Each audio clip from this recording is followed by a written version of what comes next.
Idag är det riktigt krispigt ute. Minus 20 där jag står. Då passar det ju helt perfekt att prata om ditt viktigaste verktyg. Händerna. Händerna är ju en evig kompromiss. En balansgång mellan känsla och skydd. Vi har ju alltid såklart bäst känsla för finmotoriken med det här verktyget om handen är naken.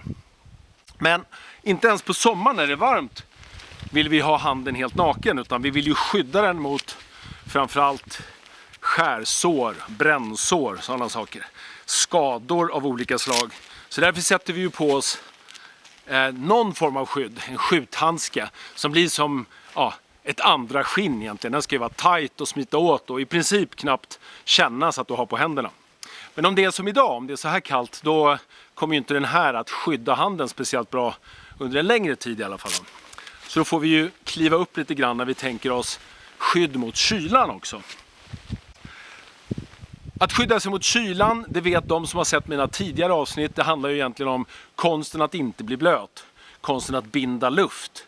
Du som inte har sett det bör kanske framförallt börja med att titta på grundkurs vinter. Där går jag igenom det som de som inte har gjort någon vinterutbildning kanske har nytta av att repetera eller få in och lära sig. Handen är ju en extremitet, den är ju längst ut ifrån det här vitala. Så kroppen i kyla kommer ju väldigt fort att strypa åt blodcirkulationen ut till handen. Och därför så kommer ju fingrarna väldigt fort bli kalla. Och om temperaturen ute i fingertopparna går neråt 15 grader, vilket inte alls är otänkbart, då är fingrarna helt plötsligt obrukbara. Och då är ditt viktigaste verktyg helt plötsligt satt ur funktion. Då kan du inte ens öppna en kapsyl eller använda ett vapen eller någonting sånt. Så därför så måste vi då tänka i termer av skydd mot kyla. Nedkylningen av handen, den sker ju inte bara för att kroppen stryper åt blodcirkulationen, utan den sker ju också i form av avdunstning för att handen är blöt. Vatten transporterar ju bort värmestrålningen 25 gånger effektivare än luft. Och det betyder att en blöt hand kommer då att fortare bli kall än en torr hand. Men nedkylningen kan också ske i form av strömning. Och då är det ju vinden som blåser bort den torra varma luften och byter ut den mot kall luft. Därför kan det vara viktigt att ha vindtäta handskar om vinden är ett problem. Och sen så har du problemet, du tar i någonting som leder värmestrålningen bort från dig väldigt effektivt och väldigt fort. I händernas fall så är ju metall det kanske både allvarligaste, farligaste och vanligaste exemplet. Metall som mässing leder värme 5000 gånger bättre än luft.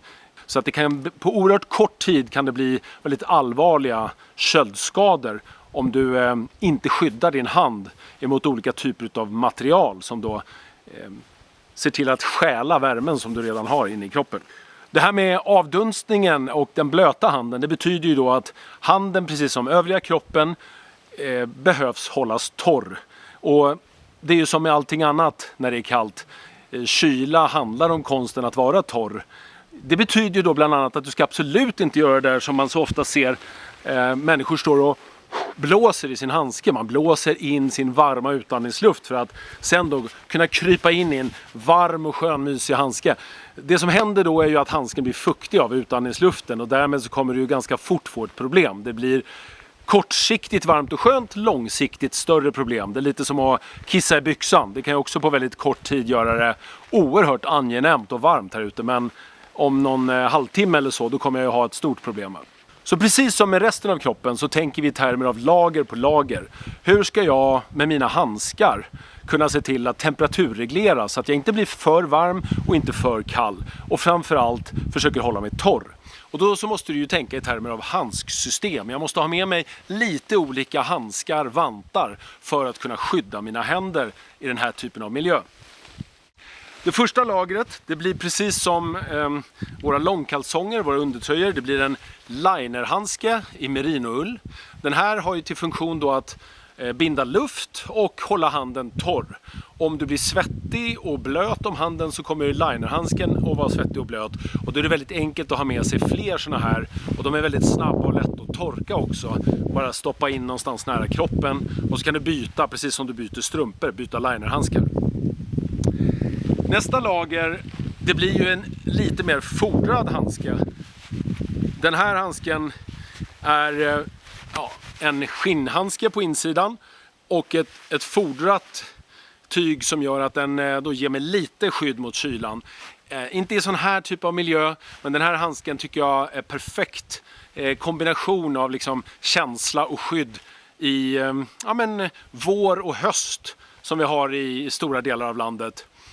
Jag kommer lägga länkar till handskarna under så att de här exemplen som jag visar så du ser vad det är. Nu är det ju här bara exempel, det finns ju tusentals handskar så att jag vet inte riktigt om man kan kalla någon för bättre eller sämre. Just de här är från Arterix och de här trivs jag väldigt bra med. Det är en fodrad handske med en skinninsida.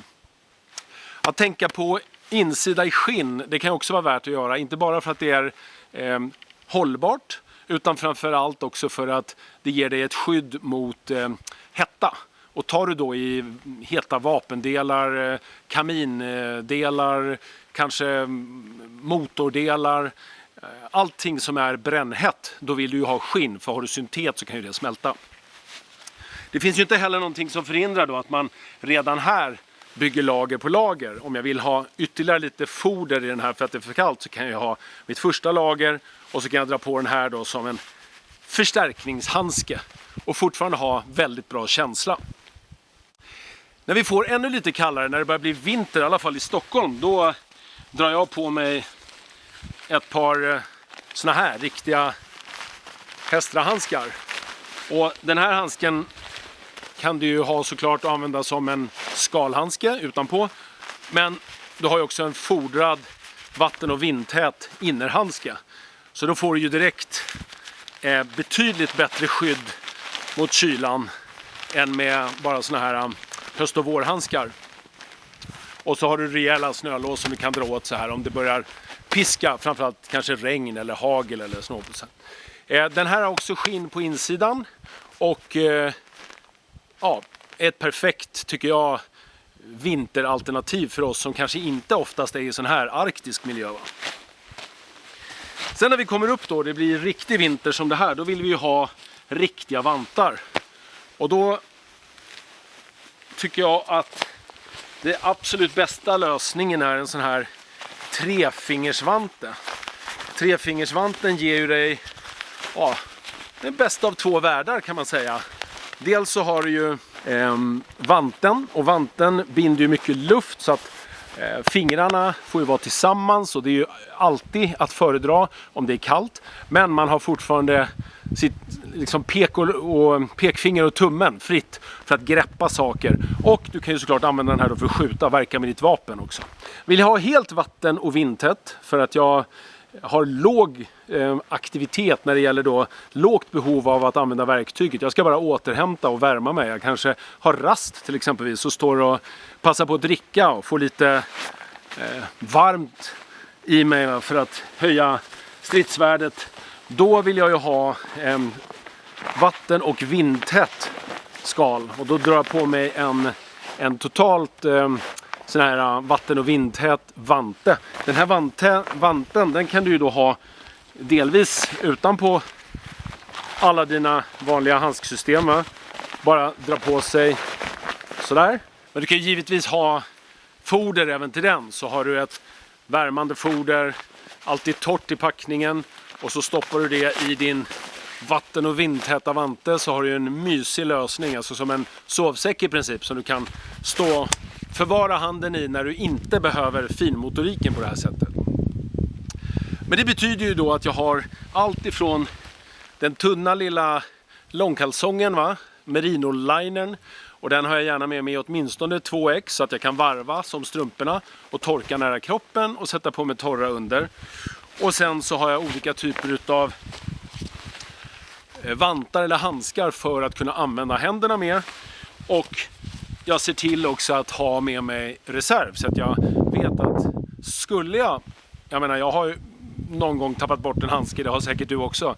Skulle jag råka tappa bort en handske, att den blåser bort eller jag inte vet var jag lagt den, så står jag åtminstone inte naken. Dunvantar kanske någon säger, och det är ju kanon. Dunvantar är ju jättelätt, alltså dun överlag är ju ett fantastiskt förstärkningsplagg. Det binder jättemycket luft och ger dig jättemycket värme för oerhört liten vikt. Så du kan ju lätt pula ner ett par dunvantar. Men då får du ha dem i en drybag eller någonting, för du vet att dun blir ju helt oanvändbart så fort det blir blött. Så att, tänk på det, att har du dunvantar så visst, jätteskönt att ha som backup när du fryser om händerna. Men se till att hålla dem torr, för annars så kommer du ju liksom inte ha någon funktion av det. Är det som så att du har fått ett par riktigt blöta handskar och inte har tillgång till att komma in i värmen någonstans, då kan du såklart torka dem genom att ta en sån här liten Nalgene-flaska exempelvis och hälla i kokhett vatten i den och trycka in. Så kommer ju värmestrålningen från den och trycka ut fukten ifrån vanten. Det är ett effektivt sätt att torka både kängor och vantar. Ett tips när du är ute så här i riktig kyla, det är ju att se till att de vantar som du inte använder för stunden hålls varma så att de är sköna att ta på. Därför kan det vara jättebra då att lägga vantar, förstärkningsvantar i en ficka nära kroppen. Så fort du vill använda dem så kan du byta och så kan du ta ut varma vantar nära kroppen. Det är ju där vi kan torka våra saker under dagen när vi har fysisk aktivitet också. Sist men inte minst, precis som med alla saker när det gäller vinteraktivitet, så är ju huvudtipset att testa innan du ger dig ut. Se till att testa alla dina saker så att du vet hur de funkar, vad du tycker funkar bäst för dig och vad du behöver. Det där med hur vi fryser och hur våra kroppar fungerar, det är väldigt individuellt. Och det kommer också, som jag tidigare har pratat om, handla om din kroppsförmåga att hålla värmen uppe. Om din kropp är varm, alltså om du är varm, då kommer händerna också att kunna vara varma. Men det är när du börjar frysa som allting kommer bli svårare att dra åt sig. Så därför kan det absolut bästa tipset för frusna händer, det kan vara att stanna och dricka lite varmt. Så att du får i dig varm vätska och kroppen börjar mjukna igen och motorn går igång och faktiskt kan kosta på sig att trycka ut lite varmt blod i fingertopparna också. Hoppas ni fick någon ny tanke, något exempel som är användbart för er. Och gör som vanligt, bidra gärna med frågor.